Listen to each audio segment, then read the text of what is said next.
All right, y'all, just a quick little example of what we're going to be doing with the solve and match. So on this one, I think I already made it once again to where it makes a copy of the presentation for you. But if not, select file, then make a copy for your drive. Make sure you type in your name so that I know it is you. And then you are going to go, and it gives you, the first slide gives you the answers, and these are the question numbers, are actually labeled by letters, and then you're going to come and match it to where the answer is. So here are your problems. You're going to do them on a sheet of notebook paper. It's up to you. I do not need to see your work, so you don't worry about taking a picture and uploading it. And then here, and then you're going to go ahead and solve one. So I'm going to solve A with you guys. And on A, it says Chris has 150 cookies to sell. Each cookie is covered with one topping. 1/5 of the cookies are covered with coconut. 1/3 of the cookies are covered with chocolate chips. And 3/10 of them are covered with yellow icing. And they are asking us how many cookies are covered with sprinkles. So on the first card sort, I said that, well, really, I need to find how much of each cookie there is. So I could say there's 150 total. That's very important.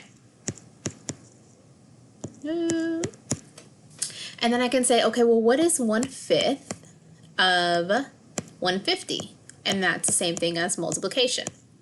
So 1 times 150 is 150, 5 times 1 is 5, and then anytime you see a fraction, remember that means to divide. So 150 divided by 5 actually gives us 30.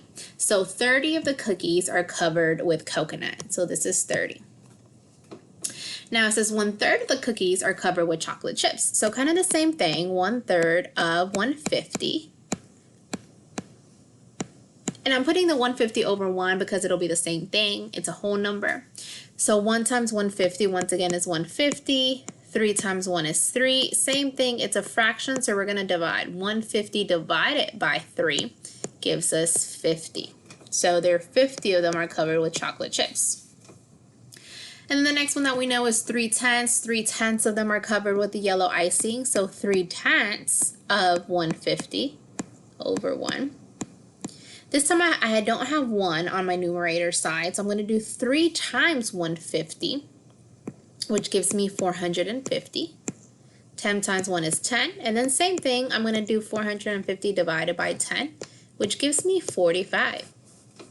Now my next step is, I know that the rest are covered with sprinkles, but first I have to know, okay, well, how many cookies is this already in total? So I'm going to do 30 plus 50 plus 145, plus 45, which gives me 125 cookies total that are already done. So it says the rest are covered with sprinkles. So my last step is I'm going to take the total amount of cookies subtracted by what I already know, and that leaves me with 25 sprinkle cookies. So what you're going to go do is you're going to go back to that first slide, and you're going to go and say, okay, well, A was the one that I just did. Sorry, let me take that away. So I'll go and find A, and I said the answer to A was 25. So I'm going to move that A to that 25. And then you have the rest of them to do. All right, good luck, guys.